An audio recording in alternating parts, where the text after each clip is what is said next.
La Flow Family, j'espère que tu vas bien. J'espère que tu passes un agréable moment à chaque fois que tu vois mon visage apparaître sur ton YouTube et tu es content.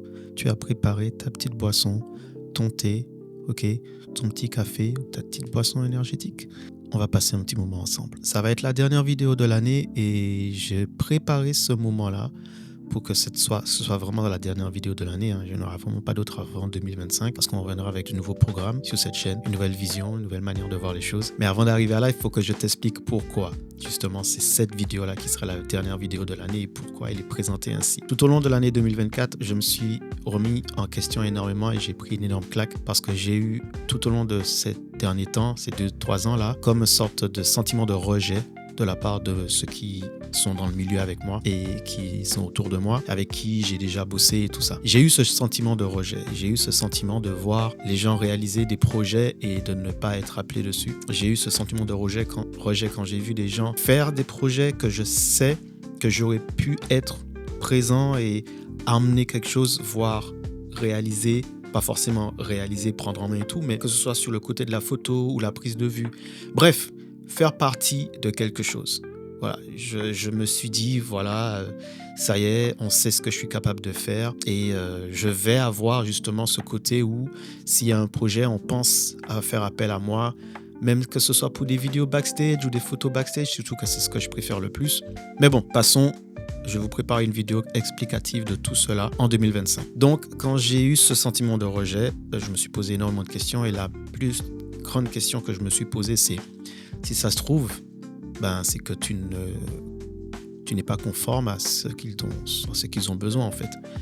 C'est un petit peu la vision que je me suis dit, c'est que si je ne suis pas quelque part, c'est parce que je ne corresponds pas aux besoins. Voilà. Et avec ça en tête, ça m'a permis d'avancer. Ça m'a permis de me dire, j'ai pas à être partout juste parce que les gens me connaissent ou voilà. Parce que peut-être que, et ça a été le cas, je ne corresponds pas à leurs besoins. Et là où ça a été le plus difficile pour moi, c'est qu'il a fallu que je me dise que je ne suis pas nul, ok, mais c'est juste qu'on n'a pas besoin de moi ici.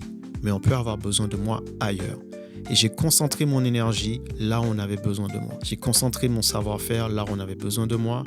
J'ai concentré tout ce qui m'anime et tout ce que je véhicule, tout ce que je représente à ceux qui avaient besoin de moi. Et ceux qui n'avaient pas besoin de moi, en fait, j'ai aimé voir leur évolution. J'ai aimé voir jusqu'où ils sont arrivés. J'ai aimé voir ce qu'ils ont proposé. Et franchement, cette année, en tout cas moi de mon côté, j'ai vu énormément de choses. J'ai vu énormément de projets réussir. J'ai vu énormément de personnes que je connais. Quand je dis connais, c'est pas genre connaissance, c'est on discute, on se connaît, évoluer, grandir, accomplir leurs projets et ça fait vraiment plaisir, ça donne de la motivation. Ok. À partir de là, je me suis dit, il faut vraiment que fin 2024, je puisse arriver à un moment où je me dis, c'est bon, tu te connais assez pour vraiment te défaire de tout ça et montrer ce que tu es capable de faire, surtout ce que tu maîtrises. Et je me suis rendu compte que je m'étais mis une énorme pression parfois sur certains projets, parce que je voulais absolument qu'on reconnaisse mon talent, façon de parler, et qu'il soit reconnu de manière visible et tangible, preuve à l'appui, tu vois, en mode... Bref, tu captes ce que je veux dire. Des fois, tu veux tellement montrer ce dont tu es capable que des fois, tu fais trop, et le trop, il te dessert.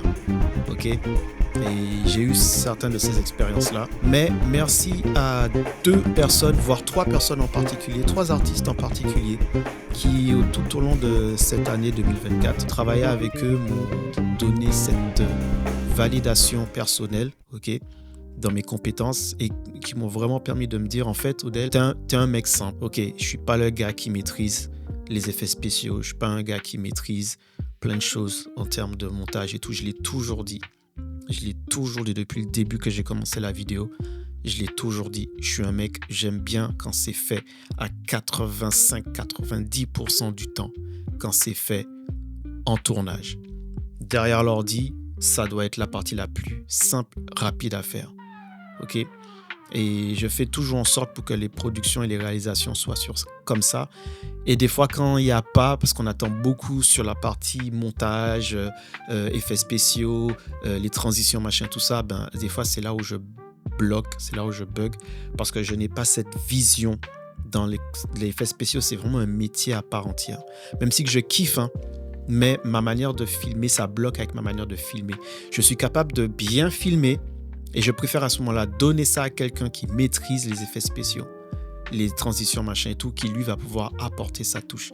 C'est vraiment cette manière que j'ai de fonctionner qui est que chacun a ses spécificités. Les miennes, j'ai une certaine manière d'entendre, de voir la musique, d'apprendre et d'appréhender le monde, je suis capable de prendre ce que l'artiste a dans sa tête, ce qu'il veut, et le mettre en image, et que ce soit l'artiste qui soit mis en avant, pas ma manière de filmer ou de cadrer ou autre. Et ça, je me suis amélioré dessus, je me suis entraîné à arriver à ce stade-là.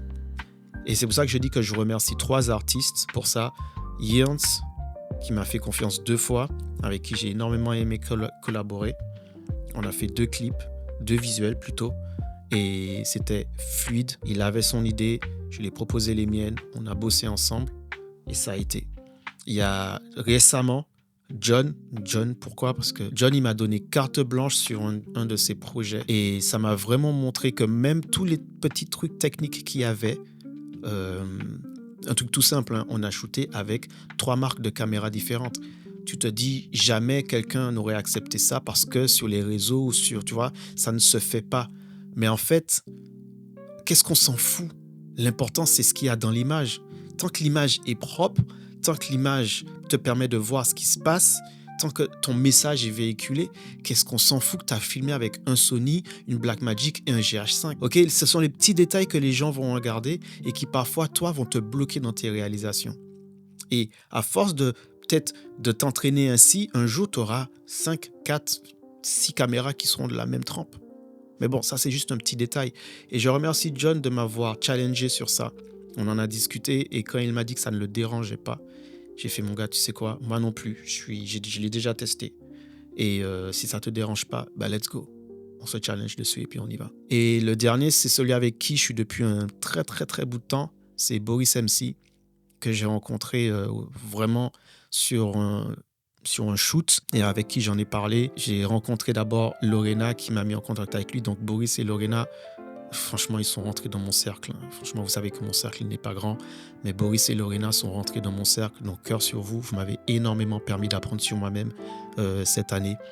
Et Boris, le dernier visuel que j'ai fait avec lui en collaboration, justement en DA, il y avait Lorena qui nous aidait dessus. Elle m'a permis de me faire plus confiance en termes artistiquement parlant par rapport à mes idées. Et voilà, j'ai sorti ce visuel-là que je vais vous faire voir maintenant dans cette vidéo, c'est en seconde partie. J'ai besoin de vous, vraiment cette fois-ci. Je sais que je dis ça tout le temps, mais là j'ai vraiment besoin de vous.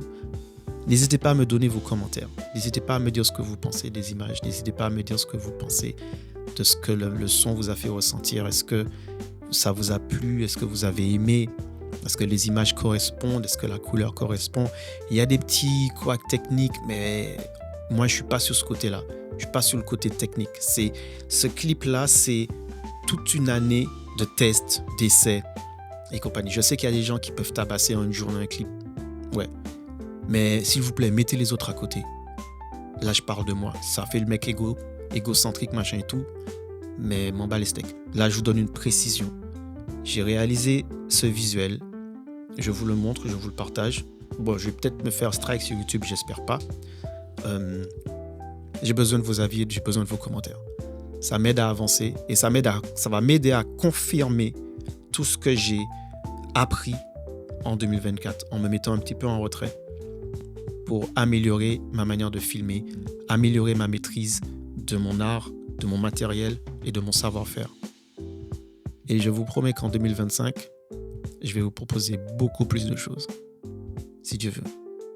Sur ce, la Flow Family, je vous souhaite une agréable fin d'année. Prenez soin de vous.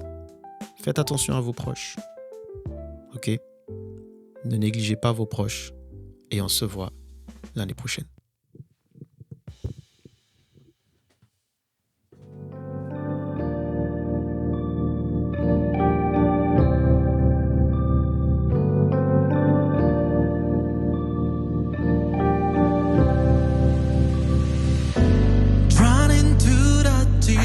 Crying, little darling. soit oui.